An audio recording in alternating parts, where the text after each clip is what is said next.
Səfərimizin 5 ili tamam olacaq. 22 il öncə ilk dəfə prezident seçilən zaman dövlət başçımızın müəyyənləşdirdiyi hədəflər məhz bu 22 ildə reallaşdı. Azərbaycan ərazi bütövlüyünü və suverenliyini tam bərpa etdi.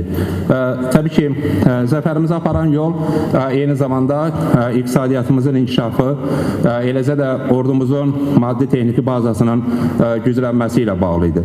Təəssüf ki, hörmətli xanım sədr, zəfərimizi həzm edə bilməyən daxili marjinal siyasi qruplar son zamanlar Azərbaycanda aparılan, həyata keçirilən islahatlara kölgə salmağa çalışırlar və sosial şəbəkədə xüsusən iqtisadi islahatlarla bağlı çox fərqli və qərəzli fikirləri yaymağa cəhd göstərirlər.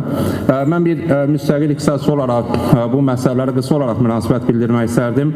Nəzərə alsaq ki, Azərbaycan iqtisadiyyatı bütövlükdə müstəqillik dövründə 3 mərhələdən keçib. Birinci mərhələ məhz AXCP Müsavat qrupunun iqtidarda olduğu dövrdə yaratmaz fəaliyyət nəticəsində Azərbaycan iqtisadiyyatında müşahidə edilən tənəzzüllə bağlı idi və həmin dövrdə bütövlükdə sənaye və kənd sərvəti istehsalı 2.7 dəfə azaldı.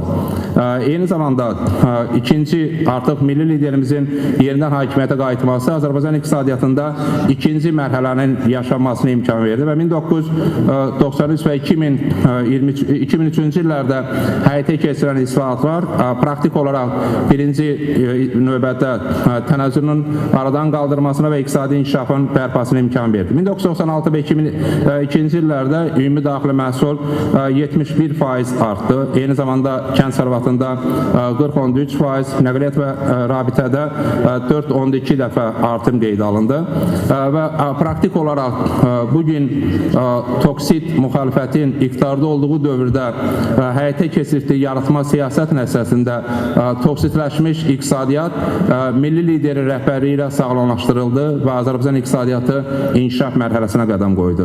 Cənab Prezidentin 22 illik hakimiyyət dövründə son 22 ildə Azərbaycan iqtisadiyyatı bütövlükdə 4 dəfədən çox artıb.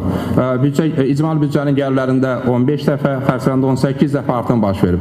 Eyni zamanda dövlət büdcəsinin gəlirləri 30 dəfədən artıb. Azərbaycan az sayılı ölkələrdən biridir ki, onun strateji valyuta ehtiyatları ümumi daxili məhsul həcmindən daha çoxdur və göründüyü kimi müstəqil qiymətləndirmə göstərir ki, Azərbaycan iqtisadiyyatı tənəzzülün qarşısının alınması və inkişaf mərhələsinə milli liderimiz hakimiyyətə qayıtdıqdan sonra başlayıb və Cənab Prezident rəhbəri ilə də bu güclənir. Bu baxımdan bugün toksit müxalifətin yaymağa çalışdığı qərəzli fikirlər, sadə fikirlərdən başqa heç nə deyil. Çox sağ olun.